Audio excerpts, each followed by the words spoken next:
pushing for property, why some business owners are pushing back against a Dallas ISD's plan for a new school. Making a statement, what Donald Trump hopes to talk about today in his first news conference since before the election. And the other issue sure to come up. Yes, we can. Yes, we did. Yes, we can. Thank you. God bless you. An emotional farewell from President Barack Obama as he prepares to hand over the reins of power to his successor. Today is January 11th, 2017. Live from Dallas and Fort Worth, this is CBS 11 News at 4:30, the ones for Texas. Good morning. Thanks for waking up with us. I'm Russ McCaskey. And I'm Karen Borda. Windy and warm today, but because it is roller coaster season, we need to know when the bottom is going to drop out again. Because we know it will. Here's meteorologist Jeff Jamison with the hour by hour. Jeff. Yeah, we still have to wait a few days before that happens. Very warm yesterday. Same story today with the winds still out of the south and temperatures that are still in the 60s for your morning commute. Temperatures in the lower 60s in Fort Worth, Euless, Mansfield, South Lake as we look at Tarrant County temperatures. A wind advisory will go into effect at 10 a.m. for most of North Texas. We're going to have south winds today, 20 to 35 miles an hour. Occasionally the winds will gust higher than that. And check out the high today. We were close yesterday. Today I do think we get to 80 degrees. We'll talk about cooler weather and much wetter weather coming for the weekend straight ahead. Let's see what Madison Adams has to say for your Wednesday morning commute. How are things looking, Madison? Well, good morning, Jeff. So far, things are pretty quiet out on the road. We're only following one accident that's in North Fort Worth. This is going to be right at the exit ramp for 287 on 35W in the northbound lane. So you will see a little bit of police presence there. In fact, taking a look at the TxDOT cam, you can see that it's slowing traffic a little bit in those northbound lanes, but really shouldn't be anything that totally disrupts your commute. And hopefully as we approach the more busy hours, guys, that accident will be completely clear. Thanks, Madison.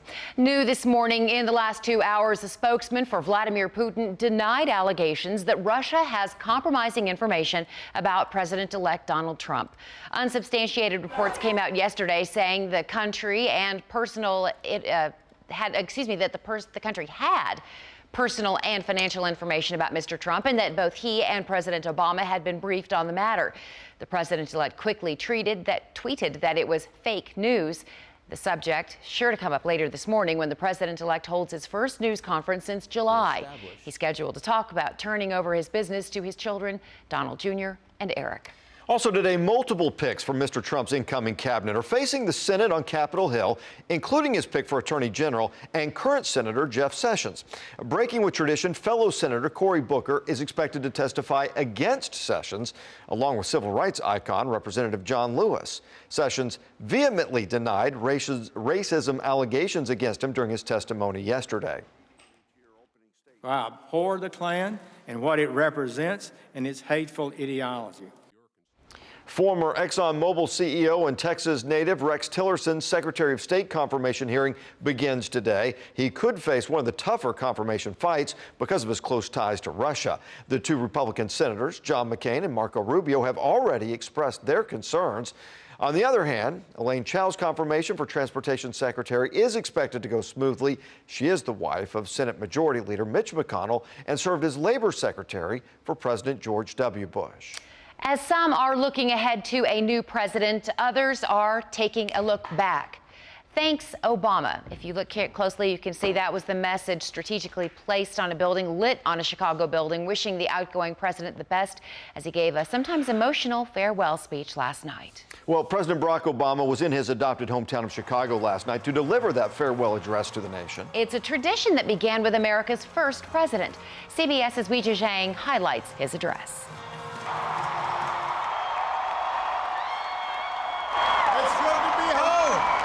President Obama returned to the city that launched his political career, delivering his last speech as commander-in-chief to an audience in Chicago. I can't do that. The president spoke for about 50 minutes, thanking the American people. Every day I have learned from you. You made me a better president, and you made me a better man. Mr. Obama recounted some of his accomplishments in the White House.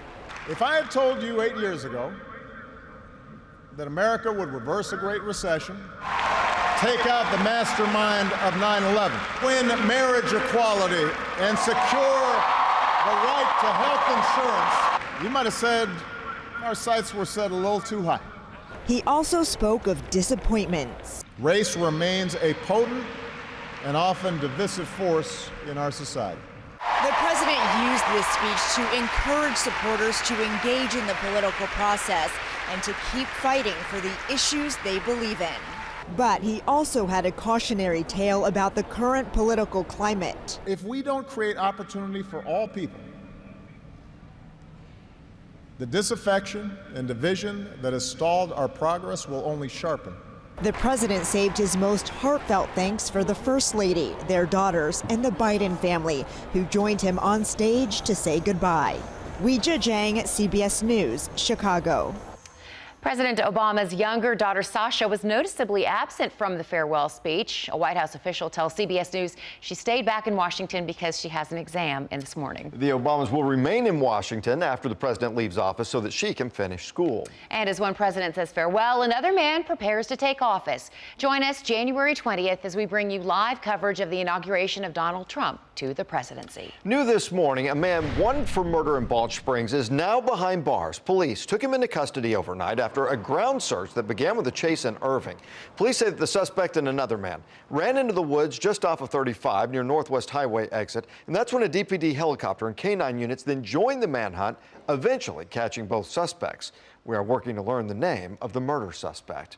Well, it's a land grab that could force local businesses from the sites that they've sat on for decades, and the next move happening today. Vanessa Brown is live in Dallas with the frustration for some owners and the next move that is happening. Vanessa. Hey, good morning, Russ. Well, Dallas ISD wants to build a new school like this one, and it's willing to use eminent domain to seize the properties in the way. The original Jake's Hamburgers in Northeast Dallas has been there for 30 years. It's among an entire block of businesses that could be impacted. From antique stores to the gas station, all of them got a relocation notice. Some owners want to fight it. Others say they'll move for the right price. This is all happening to make way for another elementary school between Gillstone and Hotchkiss. We are at Gillstone right now. This is where a meeting will be happening tonight at 6 o'clock on the issue. The community is invited out to attend. Live in Dallas, Vanessa Brown, CBS 11 News. Thank you, Vanessa. Happening now at Farmers Branch, Valley View Lane is shut down in both directions between Webb Chapel and Josie Lane. Crews are in the area working on a ruptured gas line. Police tell us they hope they're going to be able to reopen the road by about 7 this morning. Well, the city of Anna approved the use of eminent domain, if necessary, to acquire land for a water line. That new water line would run along Foster Crossing Road, but the path cuts through the property of an old pioneer family farm. And that family and others, our concerned homeowners, demand to know the town's plans before last night's vote. They're worried that the town plans to turn that road into a major thoroughfare. Well, a new legislative session brought back the same old problems for a Texas lawmaker. Jason Allen's here with Zion, Texas this morning. Jason. So this morning, one lawmaker from Austin not only has to think about some of the bills that are going to be presented this legislative session, but also the evidence that's going to be presented in front of a grand jury. Told you yesterday morning, Donna Dukes, a Democrat from Austin, made an unexpected return to the legislature after stepping down in the fall. Well, on her first day back yesterday, the Austin American-Statesman, now reporting the DA, said that their office is going to take evidence against Dukes to a grand jury next week. She's been accused of misusing money from her campaigning. Back here in North Texas, we're now just 4 days from the Dallas Cowboys' first playoff game. And there is a new warning again this morning about some of those tickets that are starting to pop up on sale in the secondary market. Now, remember, the Cowboys stopped taking those printed out PDF tickets this year. You've got to have a real one from the stadium, or you've got to have an e-ticket, or you could be out of luck. There'll be a bunch of people on Sunday with their son holding their hand, you know, standing out there going, sorry, son, tickets are no good. You do not want to have that conversation with your kid. And while most football players go to the Super Bowl to play football, former quarterback Johnny Manziel is going to go to the Super Bowl this year to make some money. He's going to go to the mall to sign autographs, a couple malls, in fact, and he'll take pictures with you for somewhere between the low price of $50 and $100. Got the schedule over on CBSDFW.com if you really want to go. What do you think? Is this the only way Johnny Manziel's ever going to go to a Super Bowl? It's More just than likely. painful. Just painful. But I kind of want to take a picture with him. I kind of do. You'd pay $50, okay? I kind of do. Expensive.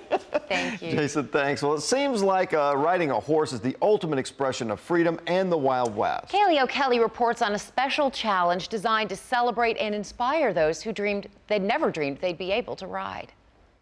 Inside one of the arenas at the Will Rogers Memorial Center, riders put months of practice on display. This is what they practice all year long for, to get to ride at the Fort Worth Stock Show and Rodeo in the John Justin Arena, and that this was their Super Bowl. The Chisholm Challenge is the largest equestrians with disabilities competition in the world. Among the competitors, an Army veteran who is now a quadriplegic. 17 years ago, I broke my neck in 3 places. Jonathan Merchant says doctors gave him 7 years to live.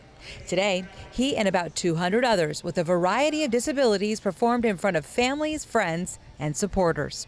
Just to be able to compete against others and to show our skills that we practice all year long. The Chisholm Challenge is spearheaded by a group of 13 horseback riding organizations from across North Texas. Those living with disabilities have noticed a difference. It's helped me emotionally, physically. I had to get over a lot of things, anger and anxiety. A simple ride in Fort Worth with a powerful message for everyone. I think it inspires other people that have no disability to wipes away their excuses to get out there and enjoy life. Life is never over. Kaylee O'Kelly, CBS 11 News. That program's doing a lot of good, no doubt about it. Well, while the Chisholm Challenge wrapped up yesterday, the Fort Worth Stock Show and Rodeo officially begins Friday at Will Rogers Memorial Center. That's always a good time. We're going Friday night. My Oh, are you family, going for your the first whole night? family, yeah, before the kid goes back to college. Good. Yeah, I'm excited. All right, time now, 4:42, almost 4:42. Let's get a check of our weather with meteorologist Jeff Jameson. All right, weather and allergies go hand in hand, and mountain cedar is not going to be your friend again today. Now, yesterday, we saw it creep back into the moderate levels. It could get into the higher levels today and tomorrow as that south wind carries a lot of it up from the Austin, San Antonio area. Mold count in the low category. And today, temperatures very spring-like again, close to 80 degrees. It will be windy as well, with south winds up to 35 miles an hour. 77 breezy tomorrow, but notice the changes here on Friday. We'll stay in the 50s most of the day as some cooler air moves in, and also a 50% chance of rain. That rain will be moving in with the system that right now is plaguing California, with more heavy rain today, this time farther south in toward the LA area, by the way, if you're traveling in that direction. So watch for all this rain to begin to move our way, and some heavier thunderstorms this weekend. We'll talk about the timeline for that coming up in just a few more minutes. Madison Adams is here now to tell you what's going on with your traffic on a Wednesday. Well, Jeff, we've already got 2 accidents, and it's only 4:45 in the morning. This is the first one. It's in North Fort Worth, right at I-35W at the exit ramp for 287 cutoff. So be sure that you're watching in this area, because as you can see, there's a lot of police presence, and those northbound lanes are starting to slow down just a tad as you're heading out of the Fort Worth area. Now, as for Dallas, we're seeing a couple of crashes pop up on I-35E in the southern part of Dallas. The one that's causing the delays is at Marsalis. It's going to be in the northbound lane, so just be aware that this is going to be a 2-car collision. They've asked for 2 wreckers, so that scene should be clearing in the next 30 minutes, guys. All right, Madison, thanks. Still ahead, fixing flooding, why some Fort Worth residents are scratching their heads at a solution that's offered by the city. Plus, the simple reason that could be behind your allergy flare-up, Russ.